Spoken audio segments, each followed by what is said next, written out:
Welcome back ناظرین، ایک مرتبہ پھر عطائے رمضان کی ایمان افروز نشریات میں آپ کو خوش آمدید کہتے ہیں. اور خوشبو حسان میں ابھی ہم نعت رسول مقبول صلی اللہ علیہ وآلہ وسلم سے فیضیاب ہو رہے تھے، اور اس وقت موجود ہے ناظرین کرام ہمارے پاس ایک اور نعت خواں بہت اچھا پڑھتے ہیں اور ہماری ٹرانسمیشن کا حصہ بنے ہیں. جناب خضر صدیقی صاحب ہمارے ساتھ موجود ہیں ماشاءاللہ. نعت رسول مقبول صلی اللہ علیہ وآلہ وسلم کی سعادت حاصل کریں گے. جی ماشاءاللہ، کون سا کلام پڑھیں گے ماشاءاللہ؟ امام احمد رضا خان بریلوی. واہ واہ واہ، سبحان اللہ سبحان اللہ. جی جی. صلی علی نبینا،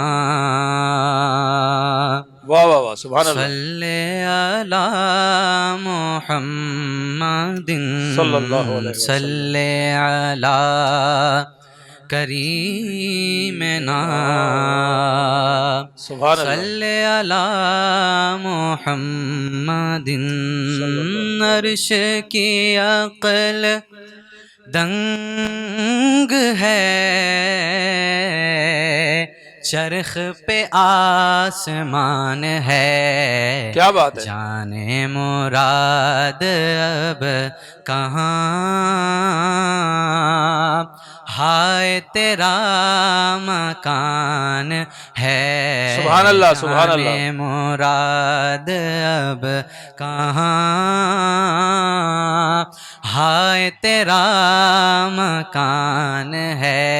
اور میں نے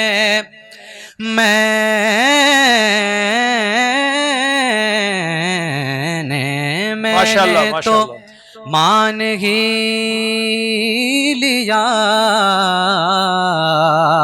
آپ کو ساری کائنات. سبحان اللہ سبحان اللہ. آپ کو وجہ ہے کائنات. ارے لوگ بھی مان جائیں گے، تھوڑے دنوں کی بات ہے. صلی علی نبینا، صلی علی محمد صلی اللہ علیہ وآلہ. خوف نہ رکھ رضا ذرا، تو ہے عبد مصطفیٰ. ارے تیرے لیے امان ہے، سبحان اللہ سبحان اللہ. تیرے لیے امان ہے، تیرے لیے امان ہے، تیرے لیے امان ہے. صلی علی نبینا، صلی علی محمد. سبحان اللہ سبحان اللہ. بہت اعلیٰ ادائیگی کے ساتھ اور بہت اعلیٰ کلام. اور اس میں جب یہ فرما رہے تھے، اور ماشاءاللہ ساری کائنات نے تو ماننا ہی ماننا ہے ناظرین کرام. مجھے ایک اس مصرے سے ایک بات یاد آئی کہ ایک مرتبہ نبی پاک صلی اللہ علیہ وآلہ وسلم جو ہے تبلیغ سے واپس آئے، تو مٹی نے آپ کے دامن میں پناہ لی ہوئی تھی. اور ظاہراً جب انسان سفر سے آتا ہے تو گردآلود اور سارا انسان کا سسٹم ہوتا ہے. تو جیسے ہی نبی پاک صلی اللہ علیہ وآلہ وسلم گھر میں داخل ہوئے تو حضرت بی بی سیدہ طیبہ طاہرہ حضرت فاطمہ الزہرا سلام اللہ علیہ آئیں اور کہا کہ بابا جان، آپ اتنی مشقت اٹھاتے ہیں، آپ اتنی مشکلوں سے گزرتے ہیں، مجھے آپ کی یہ حالت دیکھ کر مجھ سے رہا نہیں جاتا. تو ناظرین کرام، جو جواب اس وقت آقا علیہ الصلوۃ والسلام نے دیا، خدا کی قسم پوری نسل انسانی کے لیے کافی و شافی ہے. آپ نے فرمایا، بیٹی ایک وقت آئے گا کہ تیرے بابا کا کلمہ دنیا کے ہر کچے اور پکے گھر میں پڑھا جائے گا. اور ناظرین کرام، خدا کی قسم میرے آقا کے وہ الفاظ جو 1500 سال پہلے آپ کی زبان مبارک سے ادا ہوئے، آج کائنات کے ہر کچے اور پکے گھر میں میرے آقا کا کلمہ گونج رہا ہے. ایمان والے اس کلمے کی گواہی دے رہے ہیں اور یقین والے اس منزل پہ کھڑے ہو کے اپنے لیے خوش بختیاں سمیٹ رہے ہیں. ناظرین کرام، یہ تو ہماری خوش بختیاں ہیں کہ ہمیں اللہ سبحانہ و تعالیٰ نے ایسے ایمان افروز لوگوں کی زندگیوں سے ہمیں روشناس کرایا. یہ جو ابھی کلام پڑھا جا رہا تھا ناظرین کرام، یہ بہت بڑے عاشق رسول ہیں جنہوں نے، میں سمجھتا ہوں بر صغیر پاک و ہند میں اگر نعت کی تاریخ لکھی جائے تو ان کا نام سب سے اوپر آئے گا، کیونکہ انہوں نے جو محبت اور چاشنی اور جو راحتیں اور جو اہل ایمان کے سینوں کو ٹھنڈا کیا ناظرین کرام. یہ میں اکثر اپنی ٹرانسمیشن میں اس بات کو دہرانا اپنے لیے جو ہے وہ ایک بڑی سعادت سمجھتا ہوں کہ مجھے بھی دنیا کے مختلف ممالک میں جانے کا اتفاق رہتا ہے. پچھلے دنوں میں امریکہ تھا، پھر اس کے بعد میں ٹرکی گیا. آپ یقین جانیے جمعرات اور جمعے کے دن خدا کی قسم وہاں بھی مسجدوں پر ایک ہی سلام پڑھا جا رہا ہوتا ہے کہ مصطفیٰ جان رحمت پہ لاکھوں سلام، شم بزم ہدایت پہ لاکھوں سلام. کیونکہ یہی تو ہمارے ایمان کی گواہی ہے ناظرین کرام کہ اس گئے گزرے دور میں جہاں چاروں طرف سے امت کو فتنوں نے گھیرا ہوا ہے، یہی کلام ہماری راحت کا سامان ہے. اور ہمارے ساتھ موجود ہے آج خوشبو حسان میں ماشاءاللہ سے عبد الماجد قادری صاحب. ماشاءاللہ ہم چاہیں گے ہدیہ نعت کی سعادت حاصل کریں. جی ماشاءاللہ. صلی اللہ علیہ یا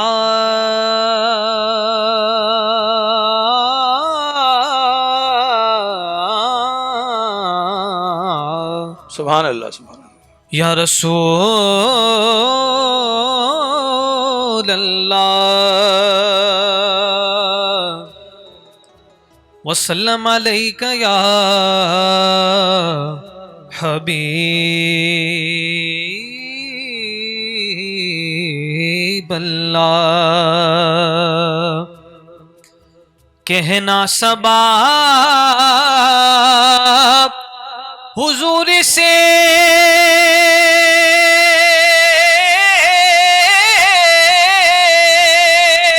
واہ واہ سبحان اللہ. کہنا سبا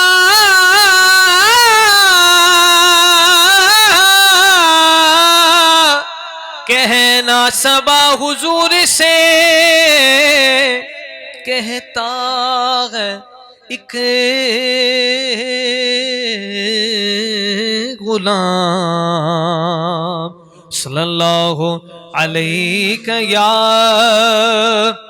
رسول اللہ وسلم علیک یا حبیب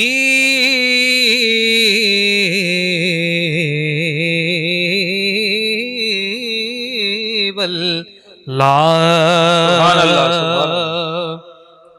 پیر نصر الدین گولڑوی رحمۃ اللہ تعالی علیہ کا لکھا ہوا خوبصورت کلام فرماتے ہیں کہ مجھ پہ بھی چشم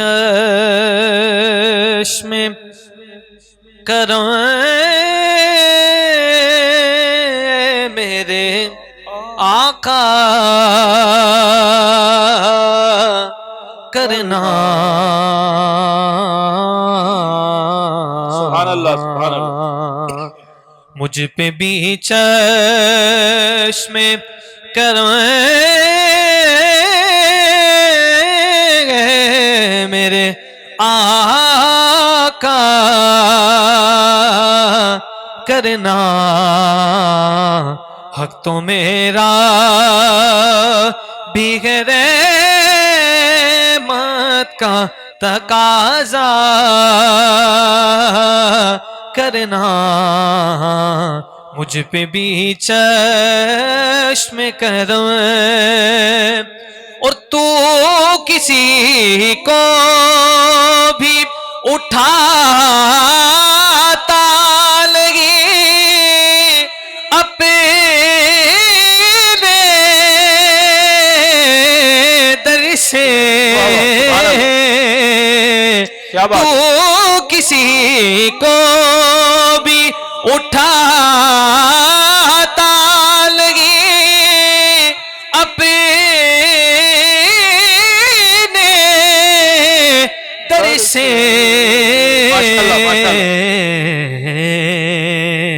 یہ تیری شان کے شایان ہی ایسا کرنا. یہ تیری شان کے شایان ہی ایسا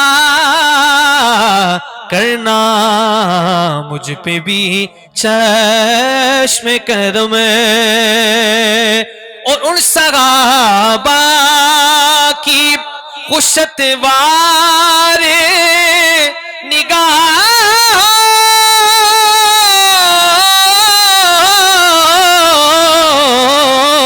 کو سلام. سبحان وہ اللہ صحابہ کی خوشت وار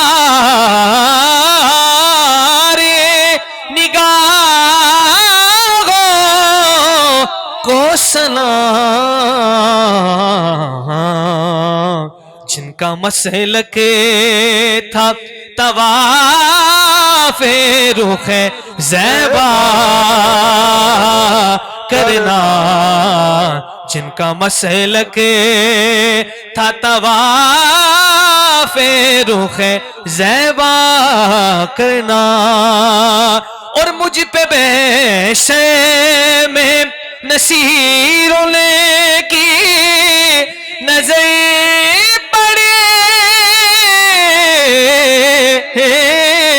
گئی، مجھ پہ بیشے میں نصیروں نے کی نظر پڑے ہی گئی، ارے کہنے والے اسے کہتے ہیں خدا کا کرنا، کہنے والے دیکھے دیکھے کوئی حضور کی بندہ نوازیگا،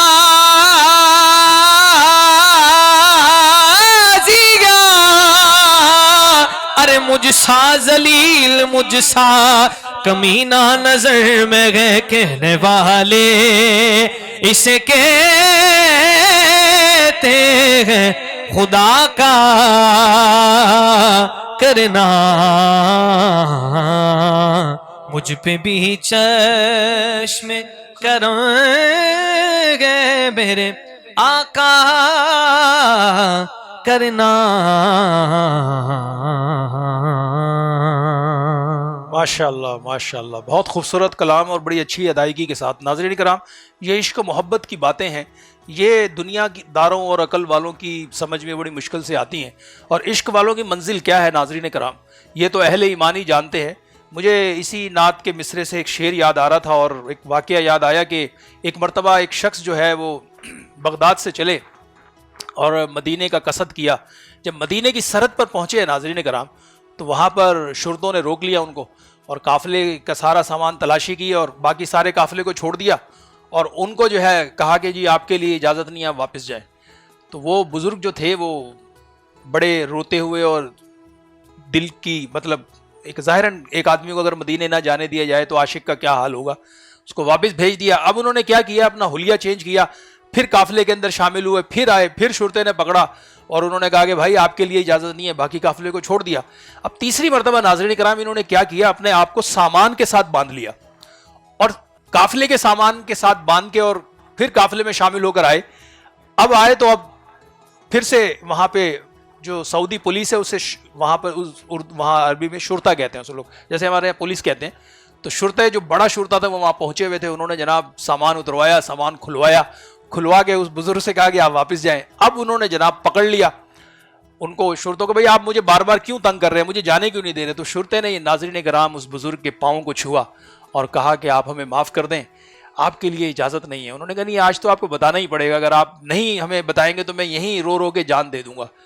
تو وہ شرطے جو تھے وہ بہت زیادہ پھر آپ دیدہ ہوئے، انہوں نے کہا کہ ہمیں نبی پاک صلی اللہ علیہ وآلہ وسلم کی زیارت ہو رہی ہے اور آقا فرما رہے ہیں ہمارا ایک غلام آ رہا ہے، اس کو جا کے سرحد پہ روکو، اگر وہ مدینے آ گیا اور مدینہ طیبہ میں داخل ہو گیا تو مجھے اپنی قبر انور سے باہر آ کر اس کا استقبال کرنا ہوگا، تو لہٰذا اسے وہیں روکو، وہ میرا بڑا عاشق ہے۔ تو ناظرین کرام، تو یہ ہمارے یہاں تو ذرا تصورات کچھ اور ہے، یہاں عشق والوں کی منزلیں کچھ اور ہیں ناظرین کرام، یہاں اسے چھٹی نہ ملی جس کو سبق یاد ہوا۔ ہمارا تو حال کچھ اور ہے نا، ہم تو دنیا کی خوش بختیاں پیسے میں اور دولت میں اور عہدوں میں اور انہی جھنڈے والی گاڑیوں میں ڈھونڈتے ہیں۔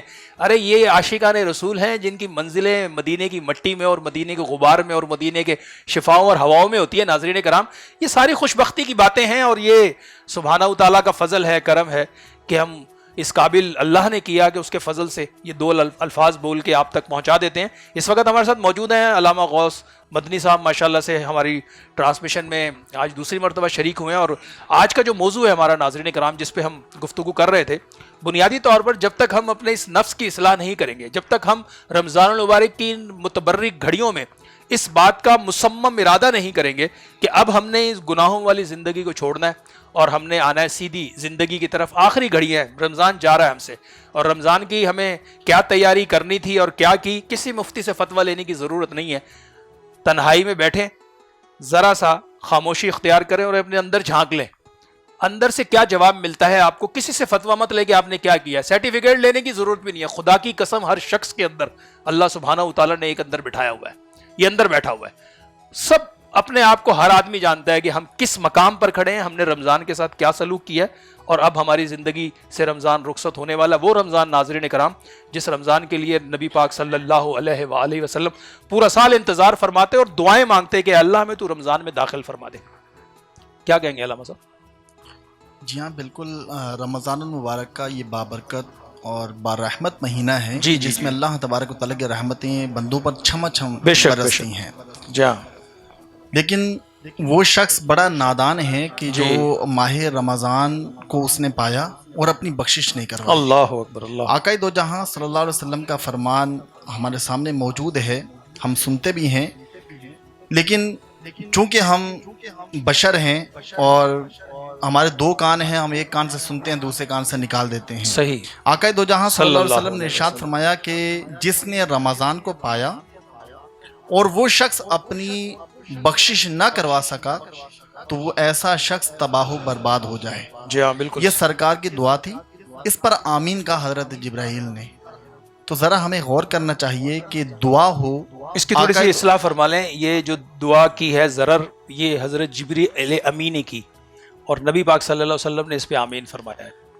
تو اس طریقے سے تین دعاؤں کا ایک حدیث میں ذکر ملتا ہے ہمیں۔ تین دعائیں کی اچھا، گئی۔ چونکہ ہم اس کے لیے بد کا لفظ اس لیے لگاتے ہیں کہ یہ ادب کے خلاف ہے، جی بالکل۔ اس لیے میں ہمیشہ کہتا ہوں دعائے ضرر، یعنی وہ دعا جو امت کے ان لوگوں کے لیے ہے جو دیدہ و دانستہ رمضان کی برکتوں کو دیکھتے ہوئے اس سے محروم ہو رہے ہیں۔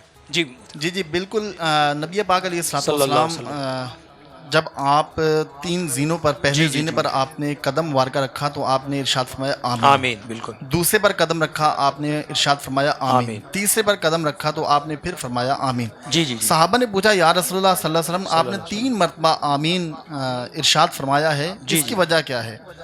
تو پیارے آقا دو جہاں صلی اللہ علیہ وسلم نے ارشاد فرمایا کہ میرے پاس جبرائیل آئے جی، اور پہلی دفعہ جب میں نے آمین کہا تو جبرائیل نے کہا کہ یا رسول اللہ تباہ و برباد ہو جائے وہ شخص کہ جس کے سامنے آپ کا ذکر ہو اور وہ آپ پر درود پاک نہ پڑھے۔ تو میں نے کہا آمین صلی اللہ علیہ۔ دوسری دفعہ آمین میں نے اس لیے کہا کہ جبرائیل نے یہ دعا کی، دعائے ضرر کی کہ یا رسول اللہ تباہ و برباد ہو جائے وہ شخص کہ جو اپنے والدین کو بڑھاپے کی حالت میں پائے اور ان کی خدمت نہ کرے، تباہ و برباد ہو جائے۔ تو میں نے کہا آمین۔ تیسری مرتبہ جو میں نے آمین کہا تو جبرائیل نے یہ دعائے ضرر کی کہ تباہ و برباد ہو جائے وہ شخص جس نے رمضان کو پایا اور اپنی بخشش نہ کروا۔ بالکل، ہم نے سوچ و بچار کرنی ہے، ہم نے سوچنا ہے کہ ہم نے رمضان میں کیا کھویا اور کیا پایا ہے۔ بے شک، بہت خوبصورت بات۔ کیا ہم نے اپنے رب کو راضی کرنے میں ہم کامیاب ہوئے ہیں یا ہم ناکام ہوئے ہیں؟ اگر ہم اللہ تبارک و تعالیٰ کو راضی کرنے میں کامیاب ہو گئے ہیں تو اللہ کا شکر ادا کریں کہ اللہ تبارک و تعالیٰ نے ہمیں نیکیوں کے راستے میں لگائے رکھا۔ اور اگر ہم ناکام ہوئے ہیں تو پھر ہمیں سر جھکا کر توبہ کرنی ہے سچے دل سے کہ اللہ تبارک و تعالیٰ ہماری بخشش فرما دے، چونکہ یہ آخری عشرہ ہے، جہنم سے آزادی کا عشرہ ہے۔ تو اس لیے ہر انسان کو یہ چاہیے کہ وہ اللہ تبارک و تعالیٰ سے بخشش کی، مغفرت کی اور جہنم سے آزادی کی پناہ کے لیے وہ اپنی دعا کرتا رہے، کیونکہ اللہ تبارک و تعالیٰ کی بخشش کے پروانے جو ہیں وہ اللہ تعالیٰ لٹا رہا ہے، اب بندوں پر منحصر ہے کہ وہ ان پروانوں کو کس طرح لیتا ہے۔ جی بالکل ناظرین کرام، حقیقت یہی ہے اس وقت کہ یہ جو ایمان افروز گھڑیاں اللہ سبحانہ و تعالیٰ نے عطا کی ہیں، اس میں ہمیں زیادہ سے زیادہ توبہ، استغفار اور کثرت سے اللہ سبحانہ و تعالیٰ کی بارگاہ میں جو ہے مانگنے کی ضرورت ہے. یہ گھڑیاں وہ ہیں جو جس کے لیے یقین جانیے کہ بے شمار لوگ تڑپ رہے ہیں آج قبروں میں کہ وہ کہتے ہیں کاش ہمیں دنیا کی زندگی میں واپس بھیجا جائے اور ہم رمضان کی قدر کر لیں. کیونکہ دو چیزیں ہمیں احادیث سے ملتی ہیں ناظرین کرام جو ہماری شفاعت کریں گی بروز حشر. دو چیزیں ہماری شفاعت کریں گی. اس میں ایک قرآن مجید ہماری شفاعت کرے گا. اگر آپ نے رمضان میں اس کا اکرام کیا ہے, اس کا آپ نے تلاوت کی ہے, اس کا ترجمہ کیا ہے, اس کو سمجھنے کی کوشش کی ہے, تو وہ ہمارے لیے شفاعت کا ذریعہ بنے گا. اور دوسری چیز ناظرین کرام جو ہماری شفاعت کا ذریعہ بنے گی وہ رمضان ہے. ناظرین کرام رمضان المبارک ہماری شفاعت کا ذریعہ بنے گا. تو یہ جو گھڑیاں ہیں ان گھڑیوں میں آپ جتنا زیادہ اس چیز کو اپنے اندر محسوس کریں گے, اپنے اندر تبدیلی لانے کی کوشش کریں گے, انشاءاللہ تبدیلی آ جائے گی. تبدیلی مشکل نہیں ہے, صرف تھوڑی سی کوشش کی ضرورت ہے. کیونکہ دیکھیں ہمارے ساتھ جو یہ نفس اللہ پاک نے لگایا ہوا ہے نا, جو اندر ہمارے موجود ہے, جس کو ہم ذات بھی کہتے ہیں, اس کے مختلف نام ہیں, یہ ہمارے اندر موجود ہے. شیاطین کو تو اللہ پاک جگڑ دیتے ہیں, لیکن یہ جو اندر بیٹھا ہوا نا یہ نہیں جگڑا جاتا. اس کو ہمیں خود جگڑنا ہے. ہم خود سے اس کے لیے جب تک جد و جہد نہیں کریں گے, ہم مشقت نہیں کریں گے, مشقت کے بعد ہی راحت ملتی ہے. ناظرین کرام آپ دنیا کی زندگی کا کوئی معمولات اٹھا کے دیکھ لیں, دنیا میں کوئی کام ہے اس کے پیچھے ایک جد و جہد ہے. روئے زمین کا کوئی انسان مجھے آپ دکھا دیں جس نے بغیر محنت کے کوئی مقام حاصل کیا ہو. آپ سائنسی میدان میں چلے جائیں, آپ روحانی میدان میں چلے جائیں, آپ دنیا کے کامیاب لوگوں کی جو ہے لسٹیں اٹھا کے دیکھ لیں, ان کے پیچھے ان کی ایک جو زندگی ہے ناظرین کرام وہ زندگی ہے جس کے اندر انہوں نے ایک آزمائش, مشکلات, تکالیف, دکھ, غم سے وہ نکل کر اس منزل تک پہنچے. یہ نہیں ہوئے کہ بس آنن فانن آدمی نے کہا جی میں نے اوکے کر لیا وہ ہو گیا, ایسا نہیں ہوتا. ایک پورا نظام ہے اور اسی نظام کے تحت, اور اللہ تو خود قرآن میں فرماتے ہیں ناظرین کرام کہ کیا انسان اس گمان میں ہے کہ اس کو ایسے ہی چھوڑ دیا جائے گا. ہر شخص کو گزارا جائے گا, ہر شخص اس منزل سے گزرے گا, تکلیف سے, پریشانی سے, غم سے, بھوک سے, تکلیف سے. جی علامہ صاحب کیا فرمائیں گے؟ کوئی قرآن مجید میں تو ہمیں بتایا گیا ہے, ایمان والوں کے لیے بتایا گیا ہے کہ تمہیں جو ہے ہم بھوک سے آزمائیں گے, تمہیں تکلیف سے آزمائیں گے, تمہیں غم سے آزمائیں گے. آج مسلمان ذرا سی تکلیف پہ واویلا کرتا ہے, ذرا سے غم پر پریشان ہو جاتا ہے, ذرا سی اذیت پر وہ ایک دم سے ناشکری پن کی گفتگو کرتا ہے. آپ فرمائیے کہ ہمیں رمضان کی ان گھڑیوں میں اللہ سبحانہ و تعالیٰ کی طرف لوٹنے کے لیے کن منازل سے گزرنا چاہیے؟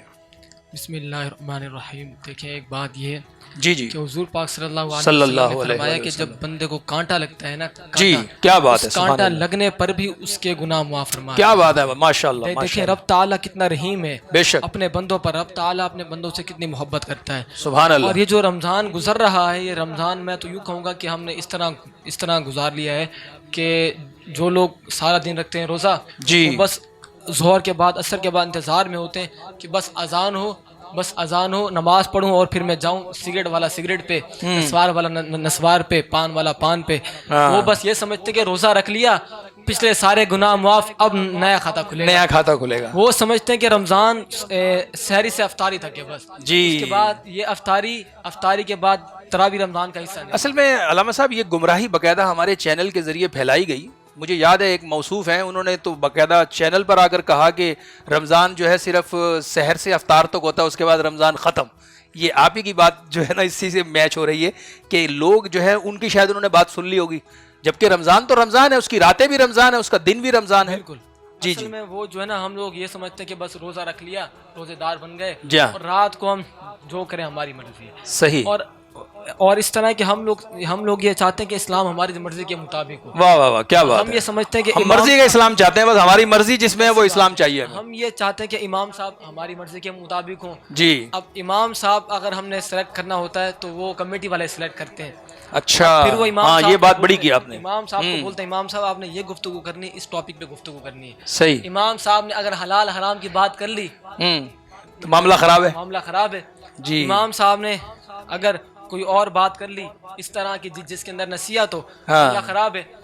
اب آپ دیکھ لیں ایک اور بات, میں اس ٹرانسمیشن سے ایک بہت بڑا پیغام دینا چاہوں گا. جی بالکل کہ یہ ٹرانسمیشن کا مقصد یہ ہے کہ ہم لوگ دین کو پھیلائیں. بے شک. اس ٹرانسمیشن کا مقصد صرف اس ٹرانسمیشن کا مقصد ہے. باقی جو ٹرانسمیشن ہے ان کا نام ٹرانسمیشن ہے, باقی ہے نہیں. جی. اچھا, ان کا بھی مقصد یہ ہے کہ ہم دین کو پھیلائیں, لیکن کیا ہو رہا ہوتا ہے کہ بس وہی مخصوص جو انہوں نے باتیں لکھی ہوئی ہیں وہی بیان کر رہے ہوتے ہیں جی اور حدیث تو اس طرح بیان کر رہے ہوتے ہیں موبائل پر دیکھ لی آگے بیان کر دیا, یہ نہیں پتا کہ یہ حدیث کہاں سے, بس وہ دیکھتے ہیں یوٹیوب پہ آ گئی, جی پہ آ گئی, وہ بیان کر دی, پھر حقیقت بات وہ نہیں کرتے.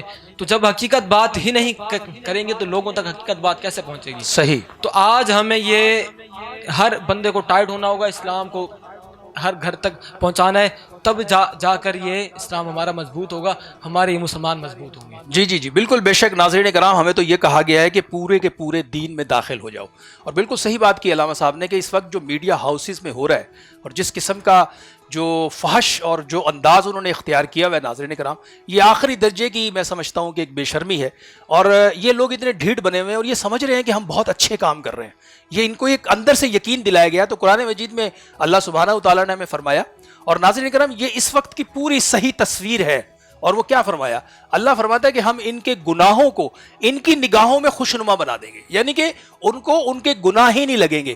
وہ ہر گناہ کو کہیں گے بھائی ہم تو اچھا کام کر رہے ہیں, کسی کو تکلیفیں تو ہوتی رہے, ہم تو یہ کر رہے ہیں, اگر کوئی پریشان ہوتا ہے تو ہوتا رہے. تو بھائی جس نے کائنات کو تخلیق کیا, جس نے اس کائنات کو وجود بخشا, اس نے اپنے 1,24,000 پیغمبروں کو اس دنیا میں بھیجا, اور آخر میں اپنے محبوب کو بھیجا, اور اس کے ذریعے سے ہمیں کیا بھیجا؟ زندگی گزارنے کا سلیقہ, کرینہ بتایا, حلال کیا ہے, حرام کیا ہے. اب جس چیز کو میرے آقا نے حرام فرما دیا اور یہ کیمرے کے پیچھے کھڑا ہوا ڈائریکٹر اگر اس کو حلال کر رہا ہے تو وہ اپنی بدبختی پر خود ہی مہر لگا رہا ہے. ناظرین کرام, اس میں تو کوئی دو رائے ہو ہی نہیں سکتی, کیونکہ اس کو اپنے اندر سے ایک سیٹسفیکشن چاہیے, وہ اس کو اپنے آپ کو مطمئن کرنا ہے, اپنے گناہ کو جائز کرنا ہے. اور وہ اس کو جائز کرنے کے لیے جو کچھ ہمارے معاشرے میں اس وقت تماشا لگا ہوا ہے, اور جس طرح سے عریانی فحاشی کا ایک سیلاب آیا ہوا ہے ناظرین کرام, یہ ہمیں سب کو لرزا دینے کے لیے کافی ہے. مجھے یاد ہے ابن جوزی علیہ رحمہ کے دور میں عراق کے اندر جو ہے بیماری پھیل گئی تھی اور بڑی تعداد میں لوگ مر رہے تھے. تو اس وقت کے جو خلیفہ تھے انہوں نے اسی وقت ہنگامی طور پر تمام وزراء کا اجلاس بلا کر جو پہلا فرمان جاری کیا تھا ناظرین کرام, انہوں نے وہ یہ فرمان جاری کیا تھا کہ ابھی اور اسی وقت پورے ملک کے اندر سے شراب خانے بند کرو, ناچ گانے کی محفلوں کو اکھاڑ کے باہر پھینکو, اور سارے توبہ استغفار کرتے ہوئے اللہ کی بارگاہ میں جھک جاؤ. اور ناظرین کرام, جب وہ سب اکٹھے ہو کر اللہ کی بارگاہ میں اجتماعی توبہ کرنے کے لیے جھکے, اللہ پاک نے اس بیماری کو وہاں سے دفع کر دیا. آج پاکستان میں یہی بیماری دنیا میں پوری میں پھیل گئی ہے. اگر ہم نے اس بیماری سے بچنا ہے تو ہمیں اللہ کی بارگاہ میں توبہ کرنی ہوگی. عمران خان صاحب, ریاست مدینہ ایسے نہیں بنتی. ریاست مدینہ کے لیے آپ پر بھی لازم ہے کہ جس ریاست کو آپ مدینے سے تشبیہ دے رہے ہیں, تو آپ بھی جتنے ملک کے اندر شراب خانے کھلے ہوئے انہیں بند کریں, اٹھا کر باہر پھینکیں ان کو. اور یہ جتنے ناچ گانے اور یہ میڈیا ہاؤسز میں جو بے حیائی, عریانی, فحاشی کا سیلاب آیا ہوا ہے, ان سب ڈائریکٹروں کو گردنوں سے پکڑیں اور باہر پھینکیں, کیونکہ انہی کی وجہ سے عذاب اس وقت ہم پر آ رہا ہے. ہمیں ابن جوزی علیہ رحمہ نے جو فرمایا کہ ہمیں سب کو توبہ استغفار کی طرف آنا ہے, کثرت سے توبہ استغفار کرنی ہے. مسجدیں کھول دیں, آپ اللہ کے گھر کھول دیں. یہ دشمن کی سازش ہے کہ وہ اللہ کے گھروں پر تالے لگا کر ہمیں اس برکت سے محروم کرنا چاہ رہا ہے, ہمیں وہ اس راحت سے محروم کرنا چاہ رہا ہے. کیونکہ ہم جھکائیں گے سر اللہ کی بارگاہ میں, گڑ گڑائیں گے, تو وہ تو اتنا مہربان اور رحم کرنے والا ہے کہ اپنے بندوں کی پکار بھی سنتا ہے اور اپنے بندوں پہ فضل بھی کرتا ہے. ناظرین کرام, اس وقت پروگرام میں ایک مختصر سا وقفہ ہے, وقفے کے بعد دوبارہ حاضر ہوتے ہیں. دیکھتے رہیے عطائے رمضان کی یہ ایمان افروز نشریات ودراؤ ناصر علی جان.